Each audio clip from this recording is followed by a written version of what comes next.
Hey, what's going on, guys?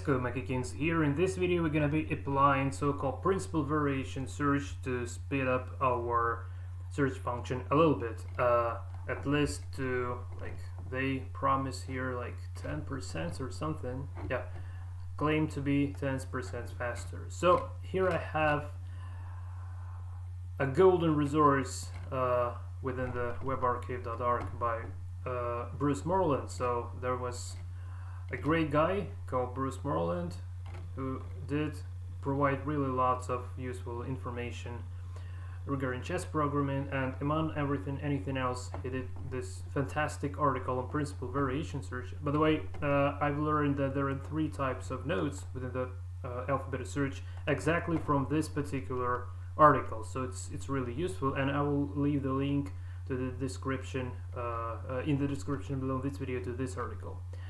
And now, as far as I'm not gonna be, like, implementing this principal variation on my own. I would be just reusing the implementation taken from Bruce Moreland. That's why I'm not gonna be memorizing this and then just fooling you like if I know how to do this. But instead, I just want to be as honest as possible, and I'll just show you like how in particular I'm taking the ideas described somewhere on the internet and then embedding them into my own chess engine. And also I will provide the explanation of what is principal variation search and how in particular it works as I currently understand it now. And obviously this understanding is not that great. It's really not that great. So if you want to obtain a better understanding, make sure to read this article. I need to reread this, like 10 times a day for about next few years to get it better. Like what in particular is going on here. But let me just share the idea, share my current understanding now. So what we add into our alpha beta algorithm. So we're adding an extra variable serving to answer the question whether we so we need to distinguish the very first thing. We need to distinguish between 3 types of moves. So the first move, so we have here where beta cutoff occurs, we have the move that fails high. That's the term for it. Then here where alpha returns, we have the move that fails low, and here we have the principal variation move. So it's a PV node here where alpha increases. So in order to implement the principal variation search, we need to distinguish between the type of nodes or moves. So that's the reason to have this variable that keeps track of whether the node or move we're currently searching is actually the principal variation move. So as far as we find this move, we then, instead of just going searching the full depth, the full search width straight ahead, instead of doing that we can simply do the following way. So here is the part. So if we do find a move that is a principal variation move, we can narrow, well, it just has a different order compared to what I have, so we can just narrow the bandwidth between alpha and beta, and this would give a performance gain. So if, say, alpha is minus infinity and beta is plus infinity, let's say minus 50 thousandths and plus 50 thousandths, it takes longer to search compared if, let's say, alpha would be like, I don't know, like minus 25 thousandths and beta would be plus 25 thousandths. Well, I might be saying some weird nonsense now, so I'm not gonna be taking responsibility for this. This is just my understanding, nothing much. The only thing that I can ensure you guys that we will just now make use of this algorithm, and our chess engine will start playing better after this. So that's the idea. So like if we found the principal variation move, what we actually want to do, we want to prove that all the other moves are bad. And there might be 2 cases. So if they are actually bad, then this condition is not gonna fire, is not gonna happen ever. It doesn't fire. But if it happens that during this narrow search will actually find a move that is actually quite good enough, then we will need to go for a full width search for that particular move. So that's kind of the idea.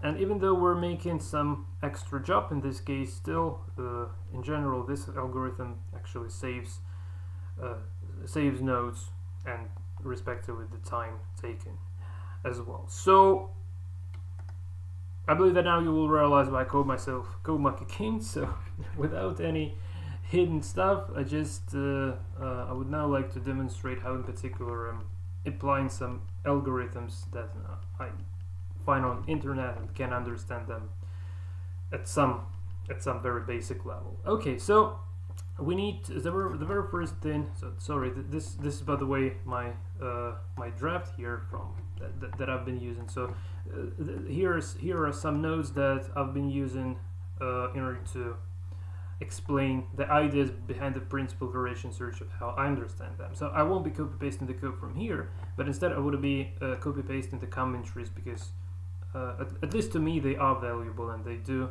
explain something at least. Okay, so let's go to, well, let's actually first start with compiling and running the code.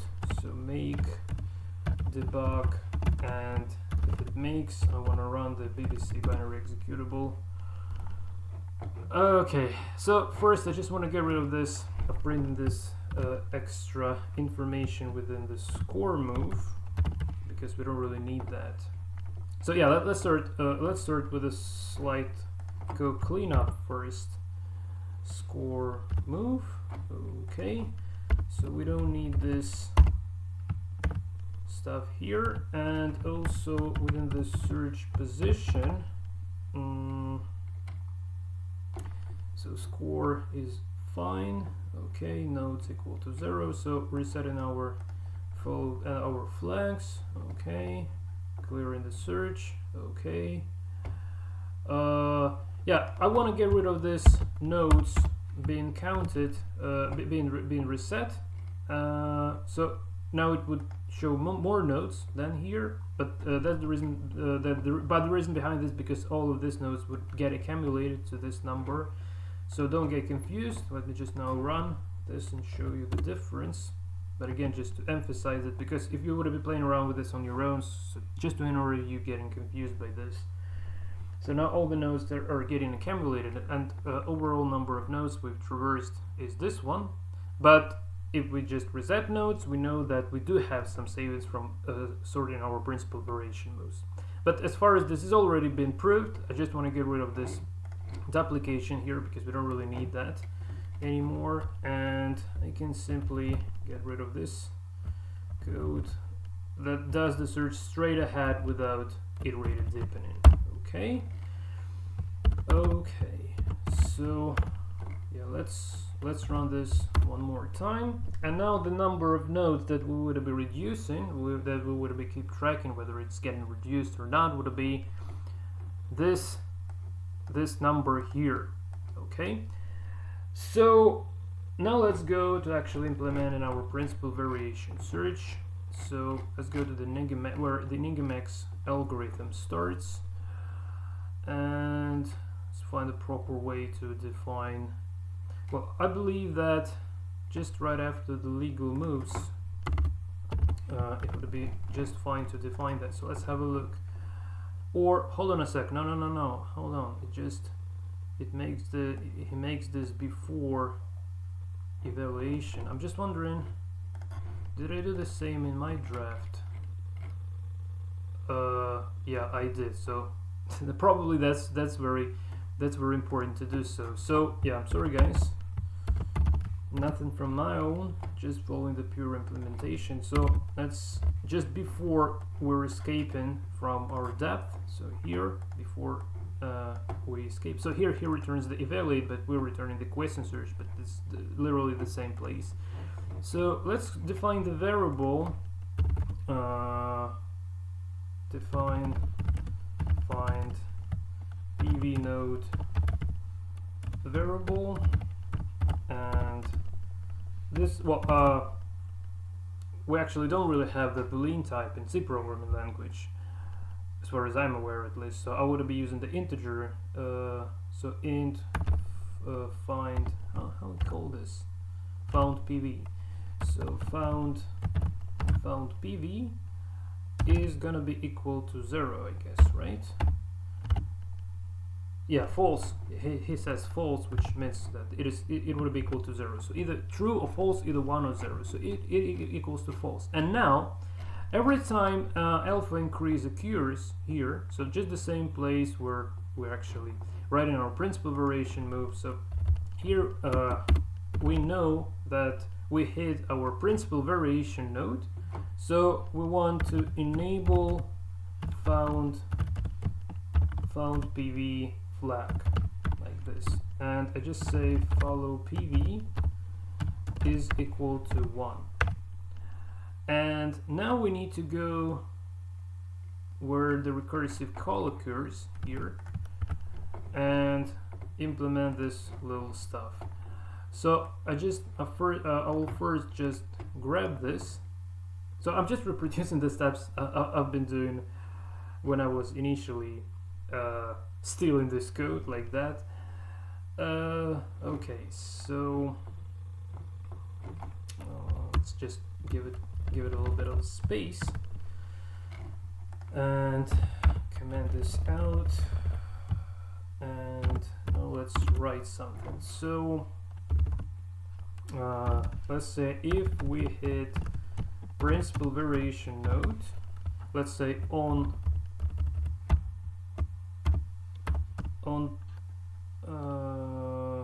principal variation node hit,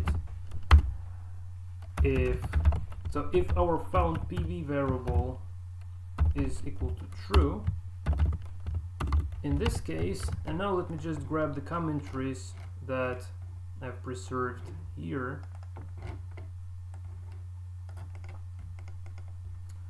copy and paste. So once you've found a move with a score that is between alpha and beta, the rest of moves are searched with the goal of proving that they are all bad. So I've taken this from Bruce Moreland's site, but just trying to say this in my own words, something like that. If anyone would ever find a mistake in this definition, please let me know in the commentaries, and I'll fix that. So it's possible to do this a bit faster than a search that worries that one of the remaining moves might be good.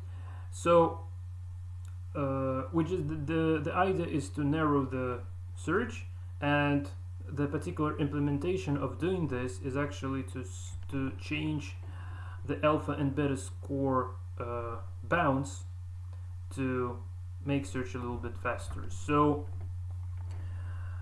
this is what we need to do here. So we just say like score equals and minus ningmax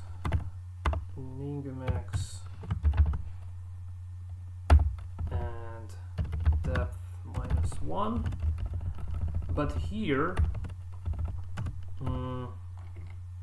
so what's the difference? So initially we have minus beta minus alpha, negated scores, but in principal variation search we're doing so minus alpha remains the same, right? Let me see. Yeah, minus alpha remains the same. And instead of minus beta, we're using this minus alpha -1. So minus alpha -1 and minus alpha remains the same. Like this. So again, let's check this. So yeah, so it's almost the same call, but we have minus alpha and minus alpha the same, but instead of minus beta we're using this minus alpha -1. So well, it's actually gonna be really kind of close distance to them. Okay, yeah, I need years to understand how it works in particular. Sorry guys, just yeah, I can get 10 years older compared to how I am now, basically. Okay, and other scenario is the following. So this is the good scenario for us. And the other scenario, if the algorithm finds that it was wrong, that our idea of proving that the rest of moves are bad actually failed. In this case, and one of the subsequent moves was better than the first principal variation move.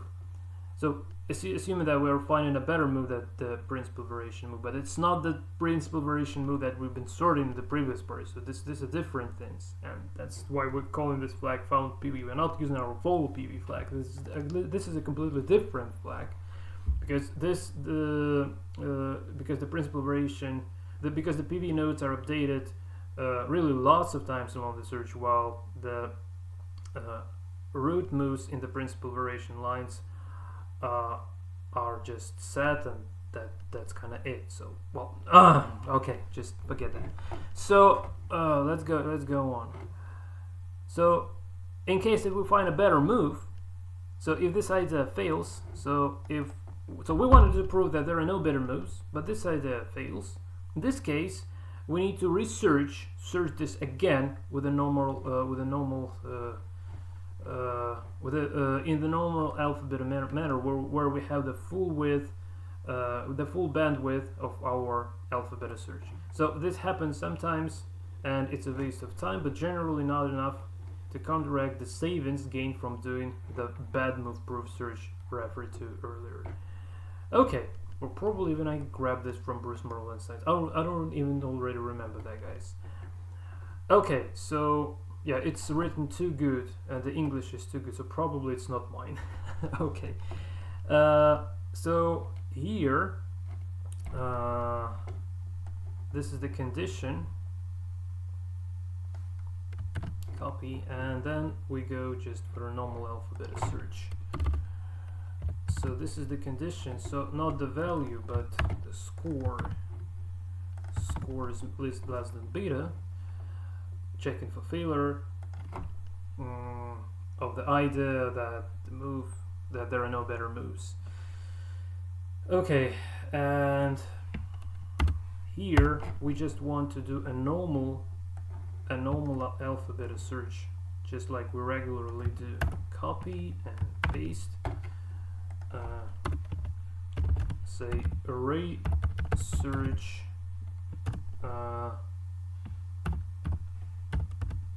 the move the move that failed. What are we researching? So yeah, research the move that has failed to be proved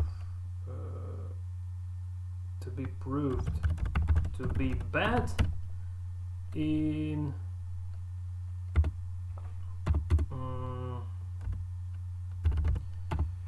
the normal with normal alpha beta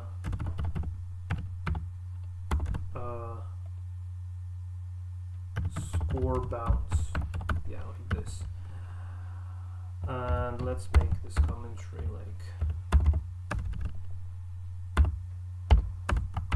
like this. Probably, or actually, can we? No, it's too much. Okay, so let's make it like this. Yeah, it's good enough, I think.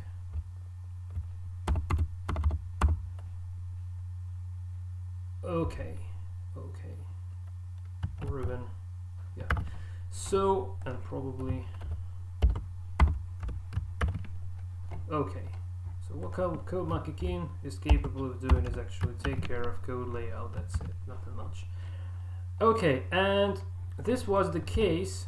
This was the case when we did actually find the principal variation node, a candidate, and otherwise, so else, right? And otherwise, we just so let's say for all other types of nodes or moves,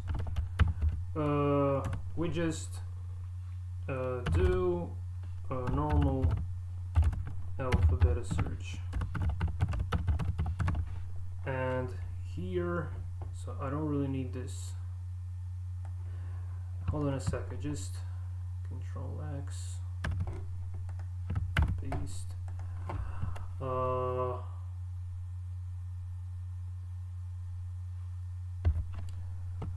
just wondering,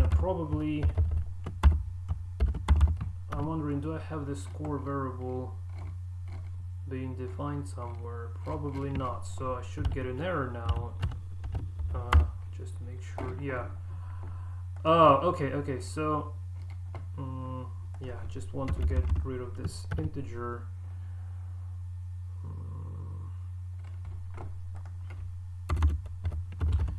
So here we'll define our int score, and this is the variable to store current moves score, but not for the move ordering, but from the static evaluation perspective, like from the static evaluation perspective. So don't get confused by move scores. Like, so there are two different move scores. So there is the move score that move is gaining to get ordered appropriately within the move list, and there is another score that is the move gains based on the static evaluation, from the static evaluation perspective. So like, this move is better than this one.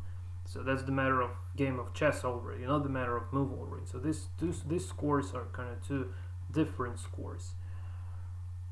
And well, but I don't know, maybe the name is not really the best ever, but still. Well, anyway guys, at the moment we have this number of nodes at the depth of 6, and if I did copy paste everything correctly, it now should reduce the number of search nodes. So just hold my breath and hope that it would be like that. And is this, oh man, it seems like I've done something horribly wrong. Okay, let me just grab these two numbers to compare them.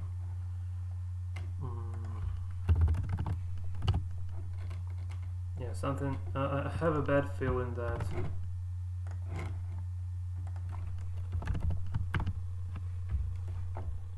okay, 105.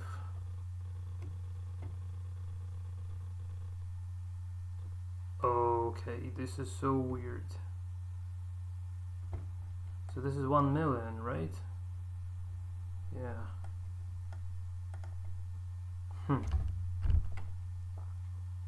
This is really strange. I'm just wondering. Oh, hold on a sec, guys. No. So I just made a weird thing here. Oh my god, I just forgot to say else, obviously. Else. So here I just want to say, yeah, I just forgot to put else. Oh my god. Yeah, I just forgot to put else.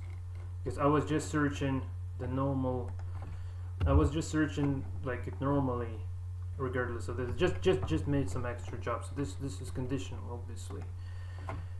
Okay, so do normal X alphabet search for all the other types.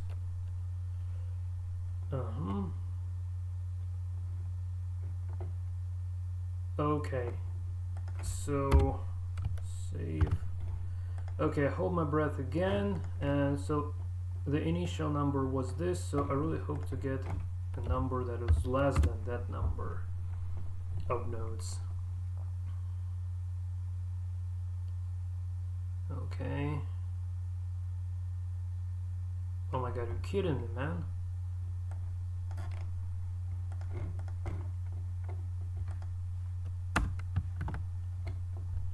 Oh, it still remains the same.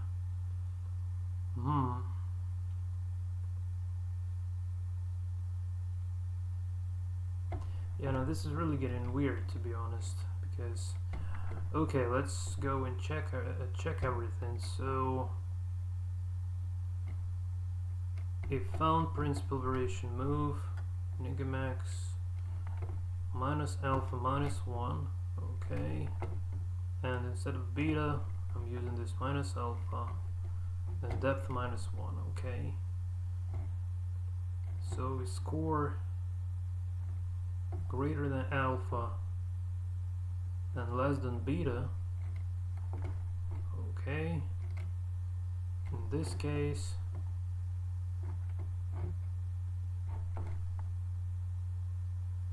minus beta minus alpha, minus beta minus alpha, and otherwise okay.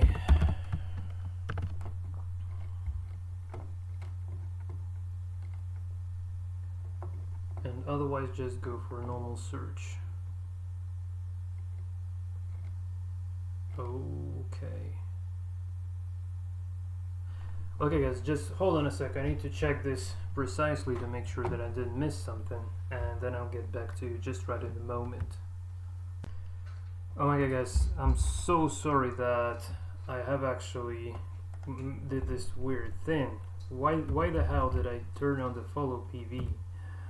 It's actually found PV. Yeah, I'm really sorry for this. So found PV obviously, because follow PV is completely different story. So found PV here, and yeah, just want to run this again. Yeah, because with that flag it smashed the results completely. So we'll now test this with and without this principal variation search improvements. Yeah, now really gives a significant improvement. So let's go for this again. So I just want, let's grab this entire code, just get rid of this for a while, and run this without the principal variation search improvement here.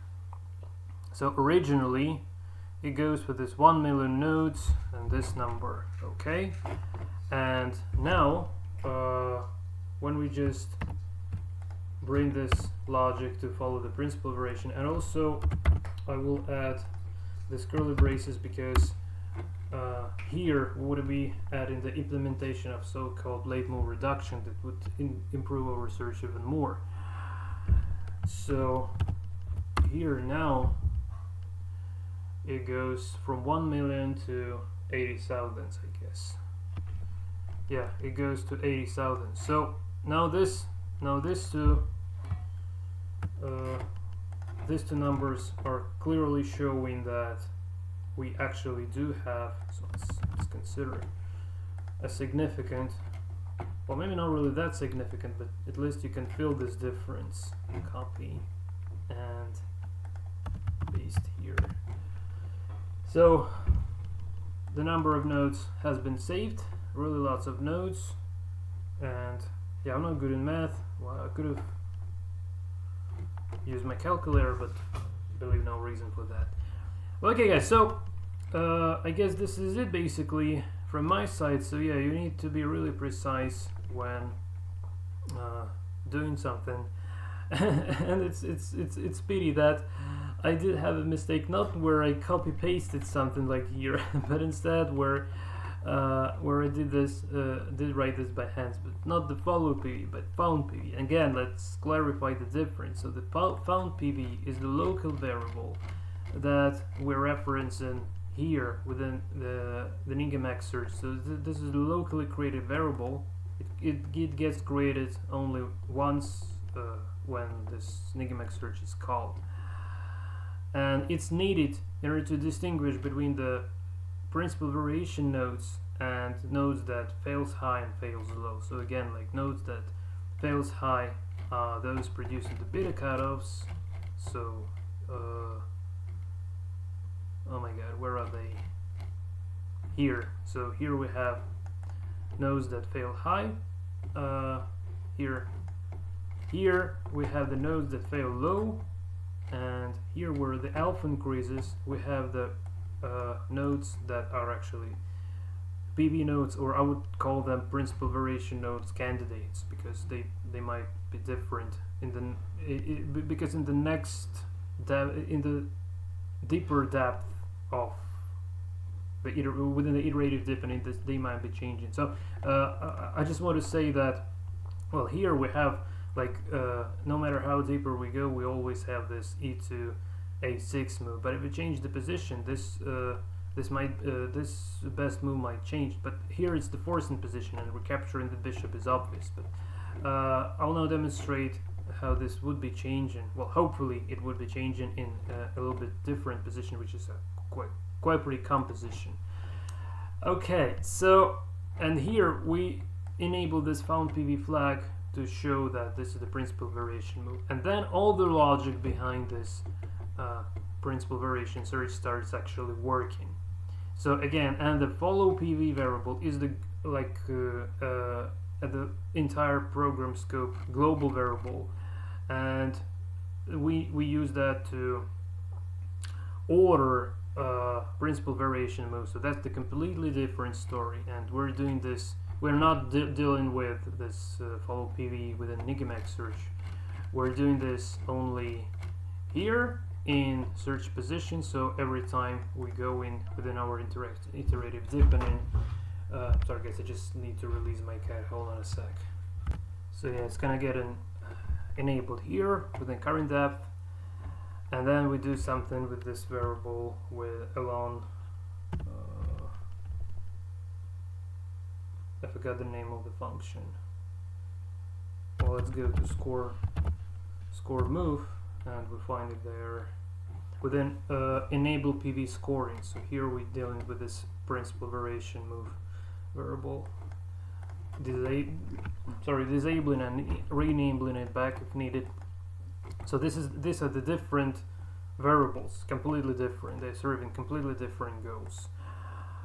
Okay, guys. So yeah, not it yet. Let me just show you how the principal variation moves might get changed. So I just want to test this with the so-called CMK, which stands for Kumaki position. The position I really like to have as white if playing chess. So this is it, some sort of a King's Indian attack here, and this is what I was talking about. So initially we have the move f8 to e8 as the best move, okay, and then at the depth of 3 it has been changed to this one, and later on we're already searching this move.